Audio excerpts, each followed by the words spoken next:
हिमाचल की मंडी से भारतीय जनता पार्टी की सांसद कंगना रनौत अब विवादों में घिर गई हैं। दरअसल बीते दिनों जिस तरीके से उन्होंने किसान आंदोलन को लेकर जो बयान जारी किया था, उसकी खिलाफत करते हुए नजर आई थी भारतीय जनता पार्टी और खुले तौर पर उन्हें चेतावनी दी गई थी। नतीजा ये हुआ कि कंगना रनौत को जो भारतीय जनता पार्टी के अध्यक्ष हैं जेपी नड्डा, उनसे मुलाकात करना पड़ा। इसके साथ ही अब कंगना रनौत ने जातीय जनगणना को लेकर बड़ा बयान दिया है। उन्होंने कहा है कि जातीय जनगणना नहीं होनी चाहिए। लेकिन कंगना रनौत का यह बयान का असर क्या भारतीय जनता पार्टी पर पड़ता हुआ नजर आएगा? क्या भारतीय जनता पार्टी अब कंगना रनौत के खिलाफ एक्शन लेगी? क्योंकि पहले भी उन्हें मना किया गया था इस तरह की बयानबाजी से। तो कंगना रनौत की इस बयानबाजी का असर देश की राजनीति पे किस ओर जो है असर पड़ेगा? क्योंकि अभी कई राज्यों में विधानसभा चुनाव होने हैं और जिस तरीके से जातीय जनगणना को लेकर विपक्ष लगातार केंद्र की मोदी सरकार को घेरती है और कहीं ना कहीं सवालों के घेरे में खड़ी करती है, और ऐसे समय पर कंगना रनौत का इस तरीके से बयान देना क्या अब भारतीय जनता पार्टी के लिए मुश्किलें खड़ी करेगा?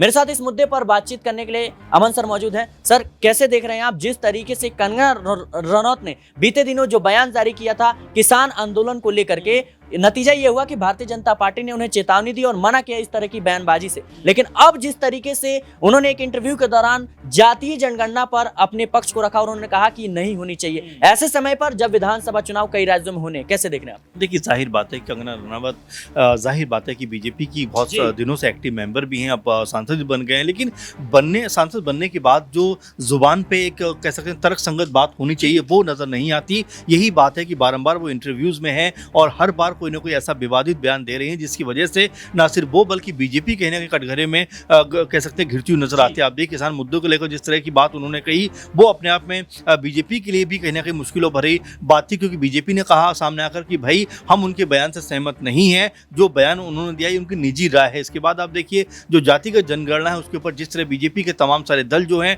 वो इसके हिमायती हैं, वहीं बीजेपी भी कहीं ना कहीं दबे सुर में ये बात कहती हुई नजर आ रही है कि चलिए कराएंगे। लेकिन वहां पर कंगना रनावत जिस तरह की बात करती है, जिस तरह का बयान देती है, वो अपने आप में पार्टी को भी नागवार गुजरता है। और खुद जेपी नड्डा जो अध्यक्ष हैं बीजेपी के, वो उनको बुलाते हैं कि भाई आप किस तरह की बयानबाजी कर रहे हैं, इस तरह का बयान आप देंगे तो ये पार्टी के लिए कहीं ना कहीं खिलाफ चला जाएगा, क्योंकि आने वाले कह सकते हैं कि 1 महीने के अंदर 2 राज्यों में चुनाव है। और जिस तरह की बातें और खासकर किसानों को लेकर जो बातें कंगना रनौत कर रही हैं, वो अपने आप में आपत्तिजनक है। और दूसरी बड़ी बात की देखिए, हरियाणा कृषि बहुल क्षेत्र है, वहाँ पर किसानों की बहुतायत है। अगर इस तरह का बयान वो देंगी तो जाहिर बात है किसान उनसे नाराज होते हुए नजर आएंगे। पहले ही आप देख रहे हैं बीजेपी कितनी स्ट्रांग पोजीशन में थी 2019 तक, लेकिन जिस तरह से अब उसकी हालत हो रही है वो ये बता रही है कि यहाँ पर सरकार बचाना उनके लिए मुश्किल हो रहा था। ऐसे में कंगना जब इस तरह की बयानबाजी करेंगी तो बिल्कुल ये बात मानकर चले उसका असर या उसका फर्क जो है आने वाले चुनाव में पड़ता हुआ नजर आएगा। ऐसे में अब शायद जेपी नड्डा ने समझाया होगा कि भाई आप जुबान बंद रखिए,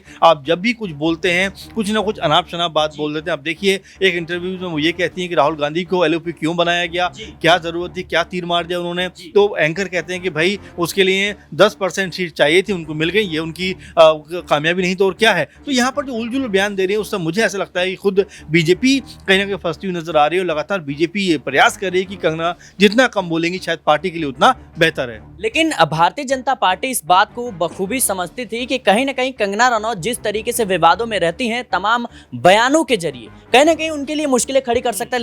लेकिन इसके बावजूद उन्हें टिकट दिया गया, जीत भी दर्ज करती हैं, संसद भी पहुंच चुके हैं। लेकिन उसके बावजूद एक संवैधानिक पद पर बैठने के बावजूद जिस तरीके से उन्होंने किसान आंदोलन को लेकर के जो कह सकते हैं बात कही थी, उसको हम दोहरा भी नहीं सकते, और उसकी खिलाफत करते हुए नजर आई थी भारतीय जनता पार्टी। और जो विपक्ष की पार्टियां हैं उन्होंने खुले तौर पर भारतीय जनता पार्टी से पूछा था कि जो कंगना रनौत ने यह बयान जारी किया है, क्या यह भारतीय जनता पार्टी का बयान है, क्या यह भारतीय जनता पार्टी का मत है, इस पर जो है स्पष्टीकरण देना चाहिए। और नतीजा ये हुआ कि जेपी नड्डा ने उन्हें बुलाया, मुलाकात हुई। लेकिन अब जिस तरीके से जातीय जनगणना पर उन्होंने बयान दिया है, विपक्ष लगातार पूछ रहा है कि ये भारतीय जनता पार्टी का कह सकते हैं कि मुद्दा है, ये भारतीय जनता पार्टी का मत है या फिर कंगना रनौत का निजी कह सकते हैं बात है। तो क्या लगता है आपको कि फिर से अब इस विपक्ष के दबाव के कारण भारतीय जनता पार्टी कुछ बड़ा एक्शन ले सकती है? देखिए, मुझे तो ये लगता है कि फिल्म आने वाली है, उनकी इमरजेंसी, उसको लेकर लगातार प्रचार प्रसार करने में जुटी हुई हैं। बीती कई सारी फिल्में बुरी तरह फ्लॉप हुई कंगना की, तो हो सकता है कि यहाँ पर वो अपनी फिल्म को कहीं ना कहीं प्रमोट करना चाहती हूँ, अपनी फिल्म को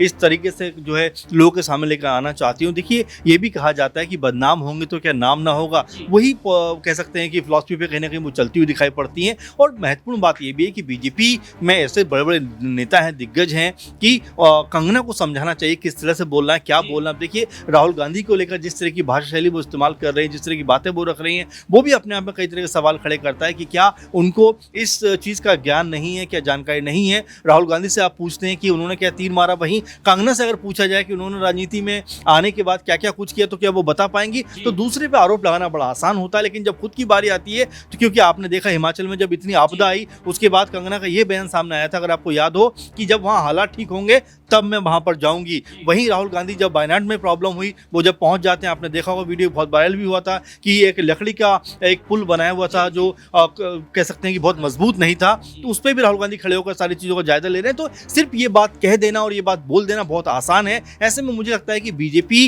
को ज़्यादा नुकसान पहुंचा रहा है कंगना का ये बयान, क्योंकि किसानों से लेकर कई अहम मुद्दे हैं जहां पर वो बात रखती हैं और वो बात कहीं ना कहीं तर्कसंगत बात नहीं होती। इसी कह सकते हैं वजह से कंगना लगातार फंसती हुई नजर आ रही है। जी बिल्कुल, कंगना रनौत ने जिस तरीके से जातीय जनगणना का मुद्दा एक बार फिर से छेड़ दिया है, जाहिर सी बात है इस मुद्दे के तहत लोकसभा चुनाव में विपक्ष ने मोदी सरकार को घेरने का प्रयास किया था। नतीजा ये हुआ कि भारतीय जनता पार्टी को कई सीटों पर कहीं ना कहीं नुकसान झेलना पड़ा और इस मुद्दे का असर लोकसभा चुनाव में जरूर देखने को मिला था। लेकिन जिस तरीके से कंगना रनौत ने अब विधानसभा, कई राज्यों में विधानसभा चुनाव से पहले जो छेड़ा है, कहीं ना कहीं ऐसे समय पर विपक्ष भी लगातार इस मुद्दे को उठा रहा है और कंगना रनौत का सीधे तौर पर इनकार करना भारतीय जनता पार्टी के लिए मुश्किलें खड़ी कर सकता है। अब इन मुश्किलों के कह सकते हैं, इस मुश्किलों के बाद क्या भारतीय जनता पार्टी अब कंगना रनौत के खिलाफ कुछ बड़ा एक्शन लेगी, ये तो आने वाला वक्त बताएगा। फिलहाल उन्हें चुप रहने की नसीहत जरूर दी गई है। फिलहाल के लिए इस रिपोर्ट में इतना ही। देश और दुनिया की तमाम खबरों के लिए बने रहना नेक्स्ट 9 पॉलिटिकल बाइट के साथ।